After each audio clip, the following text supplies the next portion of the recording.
Great. For the next two slides, I skipped an image and I put up a Howard Marks quote from Sea Change, which he just updated his memo this month, and it's excellent. It gave me chills because what he is describing, he's a very good writer. What he is describing is what I was trying to communicate about this time last year when I said we are going to retire the term long-term buy and hold. What he is describing is that we may be going through a more persistent change where rates remain elevated into the foreseeable future. And if so, the vast majority of today's investors, anyone under the age of 70, has never been an investor in that environment. We have been sensing for a while that there's a shift going on in what stocks perform well in the market. Of course, there are pockets, little tiny rallies that make you doubt if you should have sold your hyper growth stock. There'll be ones that are down 80%, then they rally 100%. All of that's irrelevant.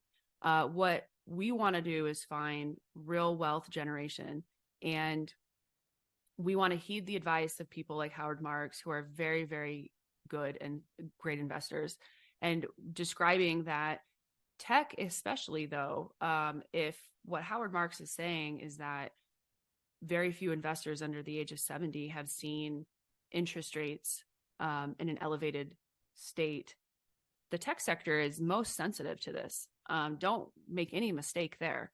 They're long duration assets based on future cash flows. So there will be a re-rating. There will be lower valuations if what Howard Marks is describing is true.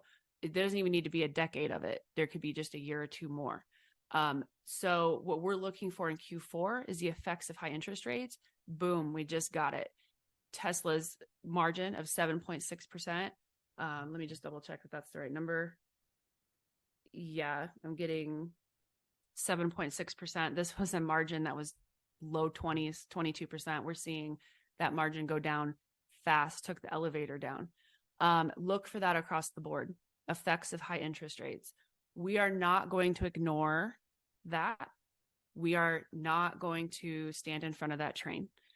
We are going to do what we've been doing, what we did last year, what we've done all year, which is use a rigorous process to step aside, move to the sidelines if interest rates are causing too many issues for any particular business or company or management team that we are invested in.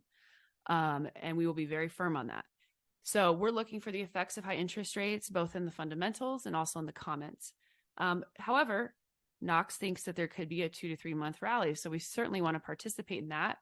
The IO fund is an active fund, which means we can participate in 2 month and 3 month rallies because we will go ahead and do this on the daily and try to trim at the top.